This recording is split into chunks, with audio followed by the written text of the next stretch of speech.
Prominent Zimbabwean human rights advocate Dewa Mavhinga has passed on. The 41-year-old succumbed to COVID-19 related complications yesterday in South Africa.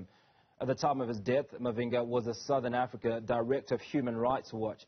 He had more than 10 years of research and advocacy experience in Zimbabwe and Southern Africa.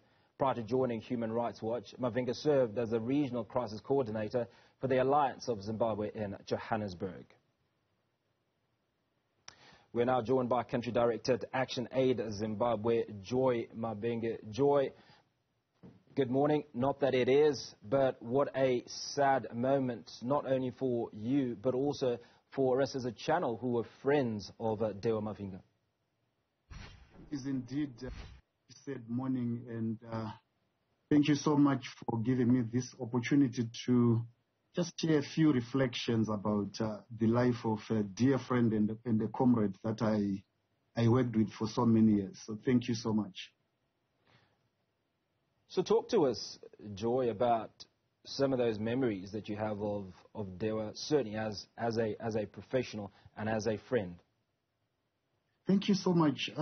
You know, the story would be incomplete if I don't say to you and the viewers that I first met Dewa in about 2000 when he was a student's leader at the University of Zimbabwe, and I was there for my postgraduate studies. And we then worked together from about 2004 to 2005, 6 thereabout at the Zimbabwe Coalition on Debt and Development. And then we met again at the Crisis in Zimbabwe Coalition. And we always, in fact, worked together one way or the other.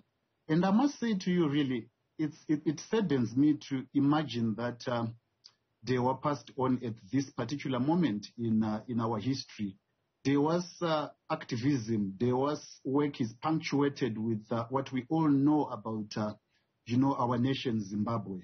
You can't talk of Dewa without mentioning the struggle that he was part of when he was part of the National Constitutional Assembly, the Zimbabwe Coalition on Debt and Development, the National Alliance for NGOs, NANGO, the Zimbabwe Women's Lawyers Association, Crisis in Zimbabwe Coalition, Human Rights Watch, Zimbabwe NGO, Human Rights Forum. If you listen carefully, you would agree with me that his was a life where he unapologetically took sides with people living in poverty, unapologetically took sides with those that are often downtrodden, those that suffer the excesses of a very brutal system. I will say this to you unashamedly that Dewa died a fighting man.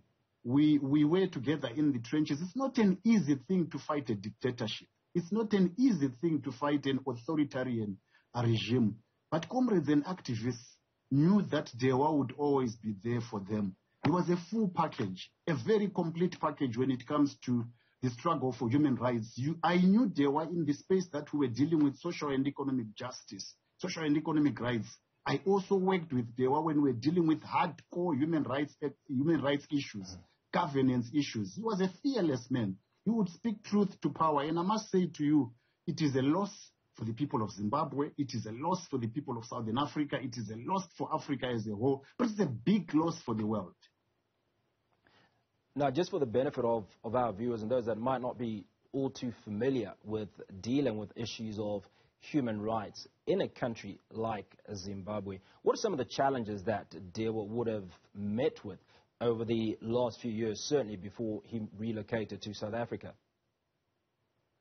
Thank you so much. You know, as I said earlier, if you choose to tackle a bull by its horns, if you choose to go directly for an authoritarian system. It is not a secret that in Zimbabwe we have lived through dictatorship for so many years. So if you choose to tackle that dictatorship head on, there are so many things that can happen to you. Number one, personal harm. So Dewa would have gone through personal harm. Number two, arrest. Number three, torture. Number four, just this fact that you cannot live your life freely. So being in Zimbabwe for the time that he was in Zimbabwe and then eventually relocating to briefly to the United Kingdom and then back to Southern Africa, being based in South Africa and very, very close to Zimbabwe, always, it would have been so clear that his life was almost always, like so many other activists, in danger because the system does not take lightly to those that challenge it. The system does not actually tolerate those that go out there and speak out and actually choose to be that voice, the voice of the voiceless. So Dewa faced so many challenges, like many of the activists in Zimbabwe and in South Africa and elsewhere, especially those that are Zimbabwean.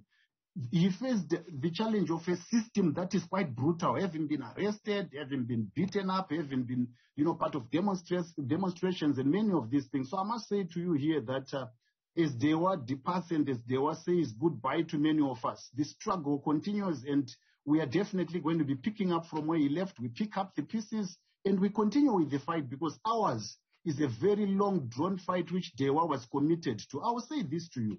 When I worked with Dewa at the Zimbabwe Coalition on Debt and Development, remember Dewa was a lawyer. Dewa could have chosen private practice which pays. When I said to Dewa, myself and Devi Malungisa, who was the director, then we said, Dewa, come please join us in this struggle for social and economic justice. We want to hold the system accountable. We want to hold the system transparent.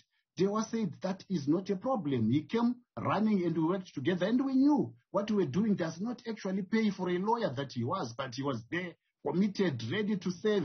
And I must say to you that his has been, a courage of conviction. So many of us admire the conviction that Dewa had. But we all know that he suffered the excesses of the state. He suffered the brutality that has visited him and continues to visit many of these activists that continue to face the beast in its to face the beast and challenge the beast and want to grab it by the horns and say, hey, enough is enough. People must enjoy life and it must be better than it is.